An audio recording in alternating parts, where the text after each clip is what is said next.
Shalom, saudaraku di dalam Tuhan. Apa kabar Anda hari ini? Harap anugerah Tuhan senantiasa menyertai kehidupan kita sekalian. Selamat datang dan mendengarkan renungan yang saya sampaikan melalui pelayanan His Partner Ministry.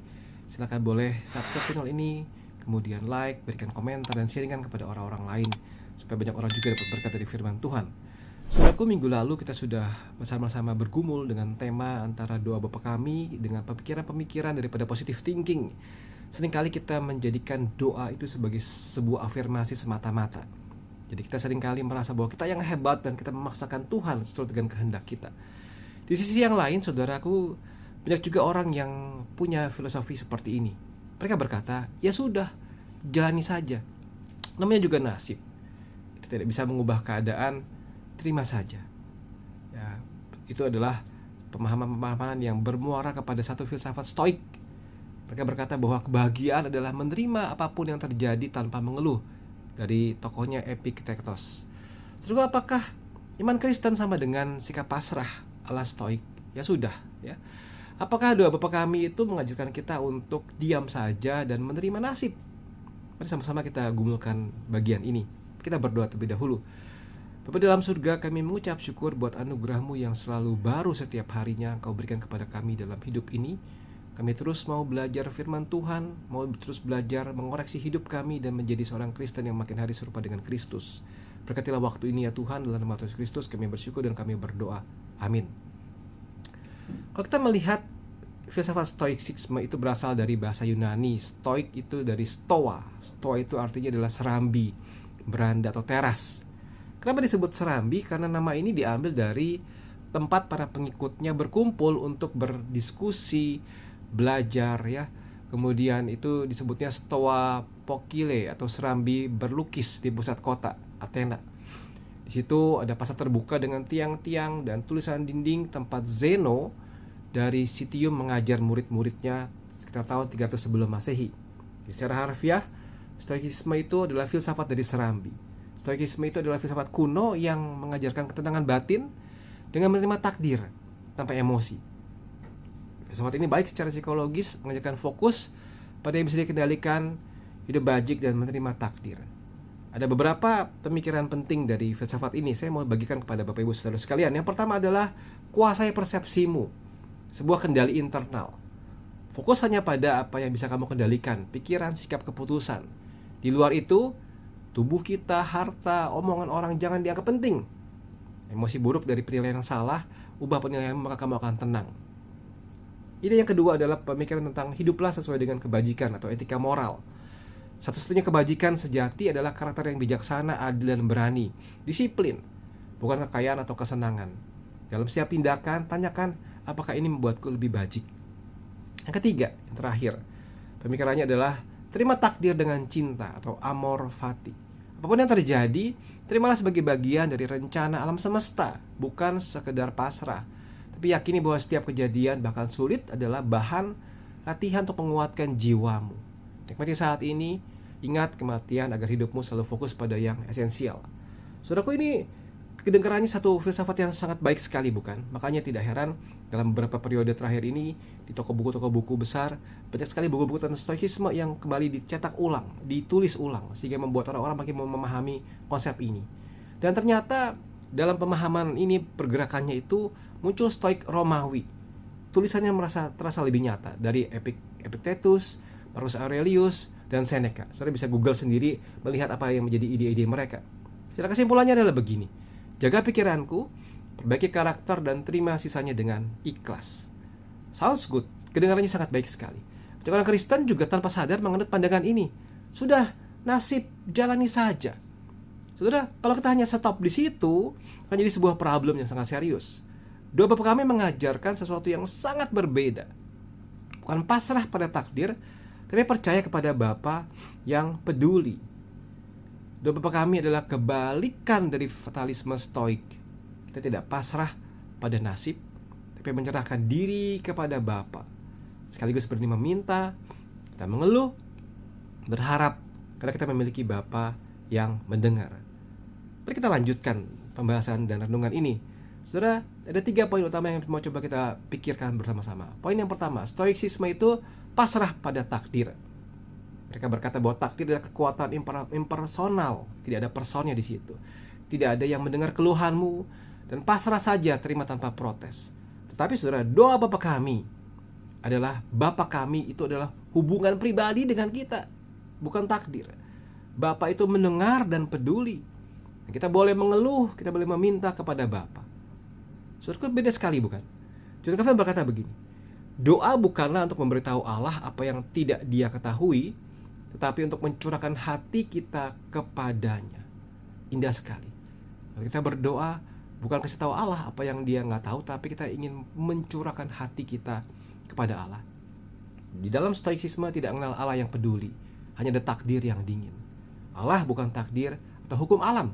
Allah adalah Bapa pribadi yang mendengar tangisan engkau dan saya. Puji Tuhan, saudara.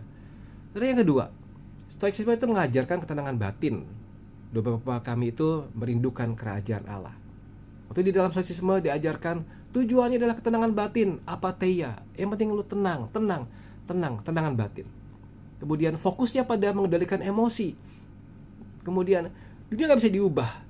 Bisa diubah hanya sikapmu terhadap dunia itu. Di dalam doa Bapa kami diajarkan tujuan kita itu kerajaan Allah datang. Bukan tujuannya adalah ketenangan batin. Fokus kita pada kehendak Allah yang terjadi, bukan pada mengendalikan kita emosi. Dan dunia ini bisa diubah oleh kuasa Allah. Jadi saudara, kalau stoicisme berkata bahwa jangan pedulikan apa yang terjadi di luar dirimu, yang penting hatimu tenang, ini adalah bentuk egoisme secara spiritual sebetulnya. Hanya peduli pada diri sendiri.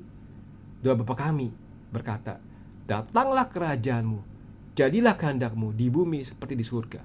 Inilah sebuah doa yang berani, meminta Allah mengubah dunia yang berdosa ini, bukan hanya mengubah perasaan kita. Puji Tuhan. Yang ketiga, saudara, terakhir, stoicisme itu mengandalkan diri sendiri. Doa Bapa kami bergantung pada anugerah. Dalam stoicisme diajarkan kekuatan di dalam diri. Kekuatan di dalam diri. Terimalah dengan tabah. Gak perlu, tidak ada tempat untuk doa.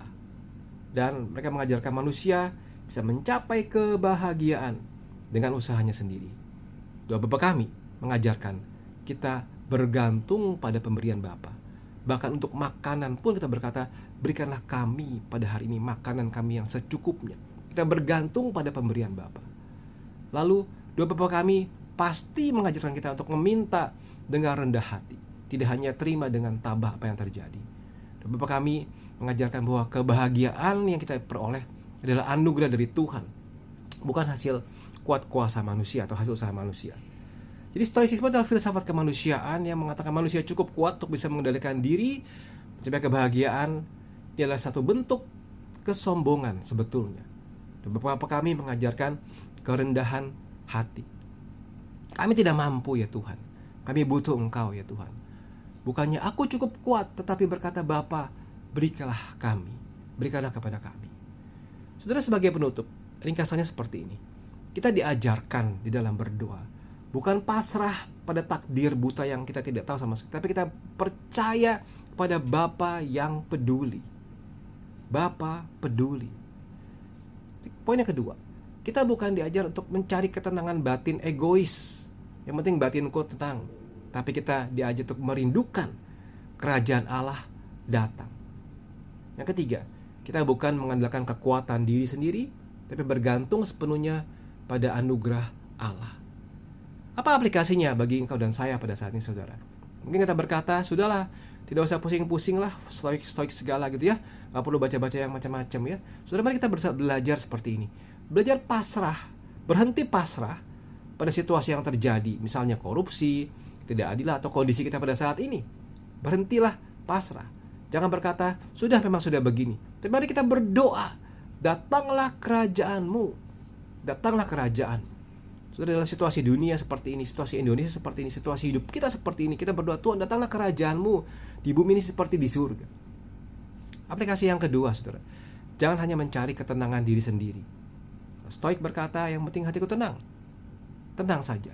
Tapi Yesus berkata, Matius ayat yang ke-6, berbahagialah orang yang lapar dan haus akan kebenaran, karena mereka akan dipuaskan. Kita dipanggil bukan cuma untuk bicara tentang hati tenang, tapi berbahagia karena kita lapar dan haus akan kebenaran. Saudara, yang ketiga, kita harus akui kelemahan kita. Kita bergantung sepenuhnya kepada Bapa. Jangan berkata, saya kuat, saya bisa. Tapi mari berkata, Bapa, berikanlah kami. Bapa, lindungilah kami. Bapa, ampunilah kami. Karena di dalam kelemahan kita, kuasa Allah sempurna. 2 Korintus 12 ayat yang ke-9. Tetapi jawab Tuhan kepadaku, cukuplah kasih karuniaku bagimu, sebab justru dalam kelemahanlah kuasaku menjadi sempurna. Sebab itu aku terlebih suka aku bermegah atas kelemahanku, supaya kuasa Kristus turun menaungi aku. Saudaraku, di akhir renungan ini, saya mengajak kita bukan masuk kepada satu sisi pendulum yang sebelah kiri, biar tentang kita harus positif. Juga bukan masuk ke sisi yang sebelah kanan, kita harus pasrah. Tapi kita kembali kepada firman, kembali kepada Tuhan, kembali kepada fokus doa, fokus hidup yang benar, dan bersyukur kepada Tuhan. Tuhan, aku mau belajar sungguh-sungguh firman Tuhan. Aku mau belajar doa seperti yang Tuhan ajarkan kepada para murid-murid, dan mensinkronkan hidupku sehari-hari dengan fokus yang benar. Dan Tuhan menolong kita sekalian. Mari kita berdoa. Bapa dalam surga, kami mengucap syukur buat firman Tuhan yang boleh mengajarkan kami pada saat ini, melihat fenomena hidup kami, menggumuli panggilan hidup kami saat ini.